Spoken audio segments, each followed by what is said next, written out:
শ্যামকানু মহন্ত এটা দেহ ব্যৱসায়ী। শ্যামকানু মহন্তৰ এটা নাৰীৰ লোভী। শ্যামকানু মহন্তই নাৰীক কেনেকৈ সন্মান কৰিব লাগে সেই কথাটো নাজানে। এই কথাষাৰ মই কোৱা কথা নহয়। এই কথাষাৰ অভিনেত্ৰী নিশিতা গোস্বামীয়ে সংবাদ মাধ্যমৰ আগত প্ৰকাশ কৰিছে। সংবাদ মাধ্যমৰ আগত প্ৰকাশ কৰি তেওঁ এই কথাকেইটা স্পষ্ট কৰি কৈছে যে শ্যামকানু মহন্তই হেনো কিবা এটা কামৰ বিনিময়ত মহিলাসকলক ব্যৱহাৰ কৰে আৰু শ্যামকানু মহন্তৰ লগত কাম কৰিবলৈ হ'লে মহিলাসকল এক ৰাতি তেওঁৰ লগত সহবাস কৰিব লাগে। এইখিনিতে আমাৰ প্ৰশ্ন হয়, নিশিতা গোস্বামী বাৰু শ্যামকানুৰ মহন্তৰ লগত ৰাতি কটোৱাৰ বাবে তেওঁক এংকৰিং কৰিবলৈ মাতি নিছিল নেকি ছিংগাপুৰলৈ। ছিংগাপুৰত গৈ জুবিন গাৰ্গ মৃত্যু হোৱাৰ পাছতো তেওঁ কিন্তু এংকৰিং কৰা কামটো এৰি থৈ নাহিল।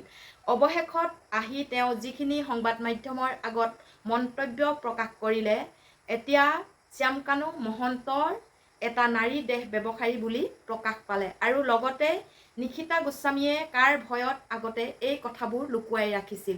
কাৰণ এগৰাকী নাৰী সাহসী হোৱাটো ভাল কথা। সকলোবোৰ ঘটনা ঘটি নোযোৱাৰ আগত যদি এইবোৰ কথা প্ৰকাশ কৰিলেহেঁতেন, নিশ্চয় শ্যামকানু মহন্ত আজি ইমান ওপৰলৈ যাব নোৱাৰিলেহেঁতেন। নিশিতা গোস্বামীৰ নিচিনা এগৰাকী মহিলাক যিহেতু তেওঁ ব্যৱহাৰ কৰিলে আৰু কিমান হাজাৰ হাজাৰ মহিলাক তেওঁ ব্যৱহাৰ কৰিছে, এতিয়া উৰহী গছৰ ওলাই পৰিব। কাৰণ এগৰাকী মহিলাই যেতিয়া মুখ খুলিলে সেই সকলোবোৰ আৰু লুকাই নাথাকে। কাৰণ সেয়েহে কয় মহিলা সদায় সাহসী হ'ব লাগে। টকাৰ লোভত যদি কাৰোবাৰ লগত সহবাস কৰি কিবা কাম কৰিবলৈ যায়, সেইটো কিন্তু মহিলা হৈও মই কেতিয়াও ছাপোৰ্ট নকৰোঁ। হয়, আমি দৰিদ্ৰ আৰু দুখীয়াৰ মানুহ, আমাৰ আত্মসন্মান আছে। আমাৰ সন্মানত তেনেবোৰ কথা শুনিলে আঘাত লাগে। তেওঁলোক হ'ব পাৰে কোটি কোটি টকাৰ মালিক, কিন্তু মহিলাক তেনেকৈ ব্যৱহাৰ কৰাৰ মানুহক আমি ঘিণ কৰোঁ। কাৰণ টকাৰ লোভ দেখুৱাই যদি তেওঁৰ লগত সহবাস কৰিবলৈ হয়, তেনেহ'লে তেনে মহিলায়ো পোনপ্ৰথমতেই তেওঁক নাকচ কৰিব লাগিছিলে।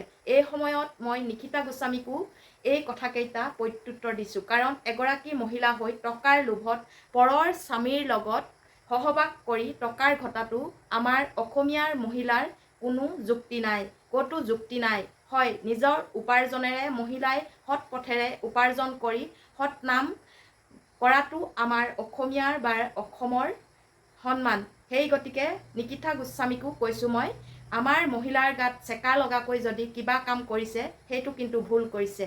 শ্যামকানু মহন্তই যে টকাৰ লোভত আপোনাক কিবা কাম দিম বুলি এক ৰাতি সহবাস কৰিবলৈ বা লগতে শুবলৈ আপোনাক যেতিয়া নিমন্ত্ৰণ দিছিলে, তেতিয়া আপুনি এই প্ৰত্যুত্তৰটো দিব লাগিছিলে। আপোনাৰ যদিও টকা নাই, তেনেহ'লে সেই কামটো কেতিয়াও কৰিব নালাগিছিল।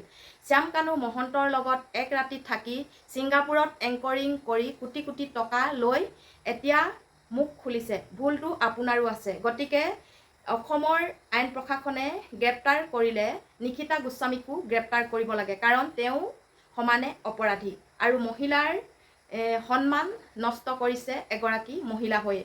আমাৰ গাঁৱৰ সমাজৰ মহিলাই কিন্তু যথেষ্ট আঘাত পাইছে এই কথাষাৰ শুনি। টকাৰ লোভত যদি কাৰোবাক দেহা বিক্ৰী কৰি টকাৰ ঘটিবলৈ যায়, তেনেকুৱা মহিলাক আমি কি বুলি কওঁ, একেষাৰে বেপেৰুৱা বুলি কওঁ। আৰু সেই বেপাৰ কৰি ঘৰৰ পৰিয়াল বা পোহপাল দিয়াটো আমি কেতিয়াও মানি ল'ব নোৱাৰোঁ। মই কথাকেইটা কিয় কৈছোঁ আপোনালোক সকলোৱে বুজি পাইছে চাগৈ। আৰু মোৰ কথাকেইটাত যদি আপোনালোক একমত, তেনেহ'লে আপোনালোকৰ মতামতসমূহ কমেণ্ট বক্সত জনাবলৈ নাপাহৰিব। ধন্যবাদ।